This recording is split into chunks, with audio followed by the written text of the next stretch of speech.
Bienvenidos, aquí estáis en el aula de Historia en Castellano. Donc je suis Bénédicte Rabérol, je suis prof d'histoire géo au lycée Jean Monnet de Cognac et je suis chargée aussi de la section euro-espagnole. Je ne sais pas si tout à l'heure la caméra pourra faire un zoom sur ma déco, mais c'est un bon aperçu de ce que l'on étudie en section euro. L'avantage, c'est qu'on n'a pas de programme, je fais ce que je veux. Donc en seconde, je pars sur le flamenco, et puis ensuite les élèves font des exposés sur les thèmes qui les intéressent. Le flamenco me permettant d'aborder l'histoire de l'unification de l'Espagne par les rois catholiques. En première, bien sûr, c'est la guerre civile, qui est inévitable, mais ce qui m'intéresse à moi, c'est la mémoire de la guerre civile aujourd'hui en Espagne. On voit donc des films, des romans, on étudie des extraits de romans, des films, etc. Et en terminale, par contre, le programme est obligatoire, il est calqué sur le programme d'histoire.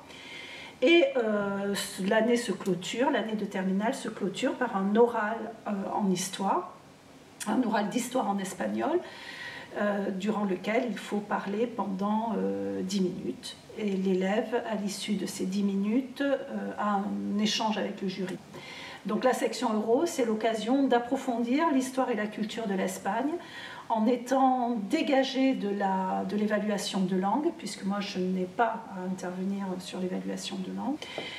L'autre avantage de cette section européenne, c'est qu'elle vous offre un voyage, enfin elle vous permet d'accéder, de participer à un voyage à Salamanque, ici dans le centre de l'Espagne, entre Madrid et le Portugal, un voyage linguistique dans lequel les élèves reçoivent 4 heures de cours intensifs par jour, par des petits groupes de 10, avec des activités culturelles, le tout mené en espagnol par des collègues espagnols.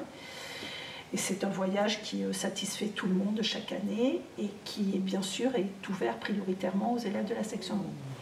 Donc si je dois résumer, la section euro, c'est que du bénéf. N'hésitez pas, vous avez de toute façon toute l'année de seconde pour vous décider, puisque pour avoir accès à l'examen, il faut avoir suivi 2 années de cours. Donc vous pouvez essayer en seconde et si ça ne vous convient pas, abandonner après. Voilà. Pues hasta luego.